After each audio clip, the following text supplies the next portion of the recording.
Hey there, what's going on you guys? Today I'm going to be doing my out-of-box review for the 5th in the SD Ex-Standard line. It is the Unicorn Gundam in Destroy mode. So again, this does not transform into its Unicorn mode. It was just stuck in Destroy mode here, but it is going to be looking pretty cool. And if you've seen any of my reviews for the past 4 SD Ex-Standard kits, then you should have a pretty good idea of what to expect from this line at this point.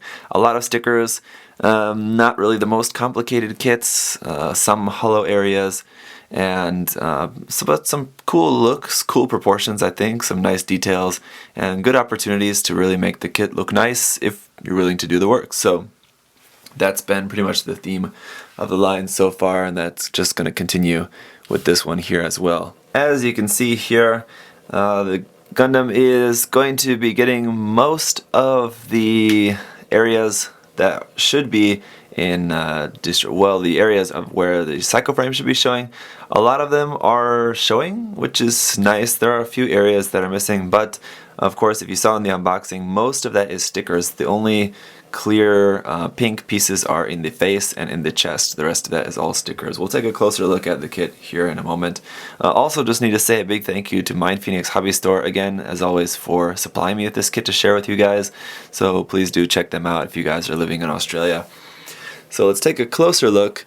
Again, if you've seen about other SD Ex-Standard kits, then you should have a pretty good idea what to expect this time. Here on the head, we've got stickers there. This yellow parts for the inside of the V-fin is stickers. Stickers for the eyes, sticker for the camera there, as well as on the back of the head.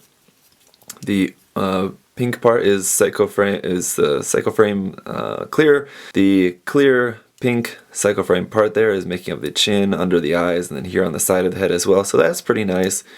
The head's going to go up about like that before it's really pulling on that ball joint there, and then down again like so. So pretty nice movement there. In the chest, again, that is inside the chest part there is clear parts for the cycle frame. Otherwise, on the lower part of the torso, let me pull this apart a little bit so you can see, that is a sticker wrapping around the sides there. For the backpack, no stickers or anything on that. Pretty cool looking look here.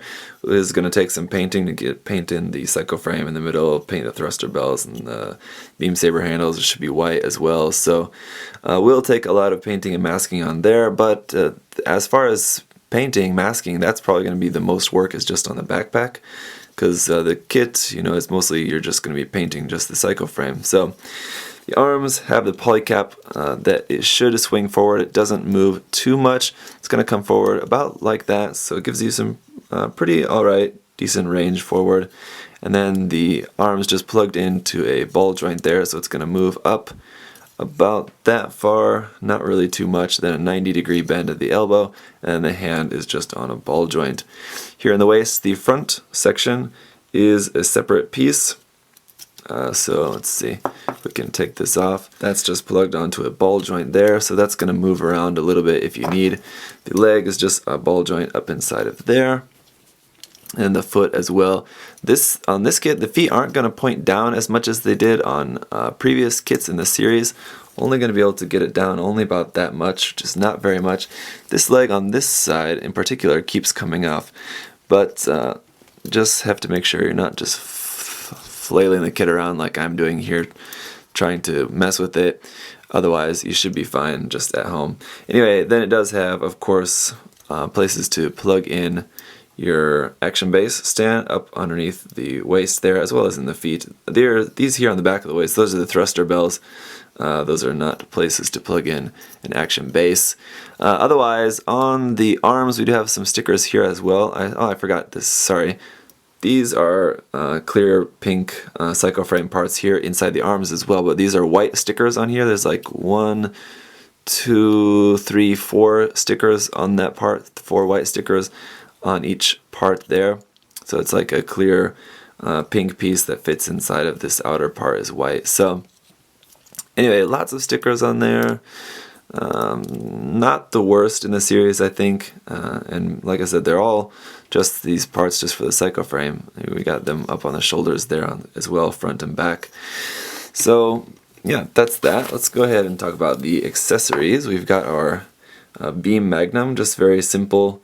Here, nothing really too special, it's just all molded in blue. We do have the peg on the top as well. You can plug that onto the arm, I suppose, if you wanted to do something like that. That's also, that has pegs on the side as well, left side, right side, and the handle there is just going to fit down into the hand. No problem at all. Most of these all attachment points on there are going to be for making our Frankenstein weapon. Then we also have a shield in destroy mode here. This has a silver sticker in the center, and then 1, 2, 3, 4 stickers on the front, and 1, 2, 3, 4 stickers on the back for the psycho frame part. This one as well, just going to fit on the arm, like so, just like that. Or you can put it on the backpack too, of course. You can stick that on there if you want. But again, just whatever you want to do. So let's take a look at what our Frankenstein weapons are for this kit. The first thing that we're going to have to do is take off the V-fin carefully, as well as the backpack. We're going to need all of that. What we're going to do is take our beam magnum, and we're going to stick in the V-fin parts onto the beam magnum like so. Now that's not bad. I mean, just with the V-fin sticking off the beam magnum doesn't look too bad, but we're not, you can just use that. So like if you wanted to just have it like just this weapon, you can do that. Kind of weird, looks goofy without a V-fin on the head, but that is one thing. Then we can take that a bit further for the next weapon, is that goes up under the backpack, so the backpack attaches onto the top like that. And the shield attaches onto the top of that, like so. So we're basically just stacking all that stuff up like that, and then you can hold this. And due to the shape of this weapon, I'm not sure how well this is going to be able to hold that, but let's try it. Yeah, you can see like the beam saber handle is going to be like coming up and like poking you here in the face, but if you get it at like just the right angle, you can use that, something like that. Yeah, it's not bad. It's not the worst of the ones we've seen so far, but it's definitely just looking kind of weird without the V-fin on the head. So I mean, you could take that off and just keep that on there and then just have the stuff stacked up there. But anyway, let's just stick with the normal kit, I think. So up on an action base, I gotta say that although the kit does look pretty cool, the first and probably one of the biggest problems you're gonna run into with this kit is just it's not really going to be the most diverse kit in terms of posing options.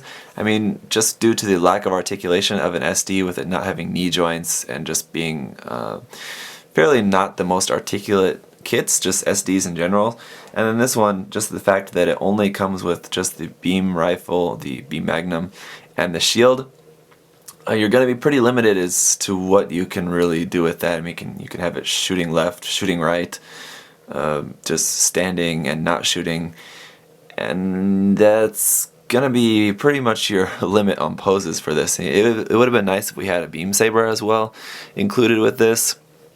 Again, not the most difficult thing to just scratch build if you really want to have one for it. But I think that would have at least given us some more options in terms of some different poses that we can do. One thing I forgot to mention when we were looking at the kit before is that also on the feet, there's also white stickers there. It's 1, 2, 3 white stickers, the front part and then the 2 sides. Those are 3 white stickers on there, as well as the back of the legs. Those are hollow, of course. But that's been normal for all the SD Ex-Standard kits, so you should pretty much expect that. Otherwise, yeah, it's, well, you can shoot. That's one thing you can do anyway. Otherwise, that's really going to be pretty much it. There's not really a whole lot else I can say about this kit. I mean, what you see is what you get.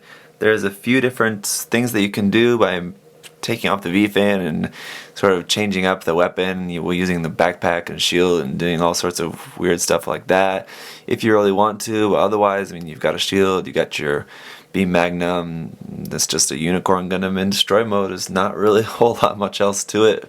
Nothing really in terms of gimmicks. The stickers I think are not that bad. Most of those color apps, I mean, which shouldn't be too difficult to paint when you want to paint this kit, I suppose. Yeah, you just have to get a color that's going to match the clear parts that we've got. So that's, I guess one thing that maybe would be my advice if you want to paint this, is that you're probably gonna just not, if it's me, I would want all of the cycle frame to be all uniform. So if it's not all clear, then I would just end up just painting the clear parts. It's nice that we have the clear parts in the head, the chest, and the arms, but if the other parts in the body aren't going to be clear, then it's just not going to match. So I would want it all to be matching, so I would just end up painting those clear parts. That's just me, and like you might want to decide to do the same if you're going to be painting this kit.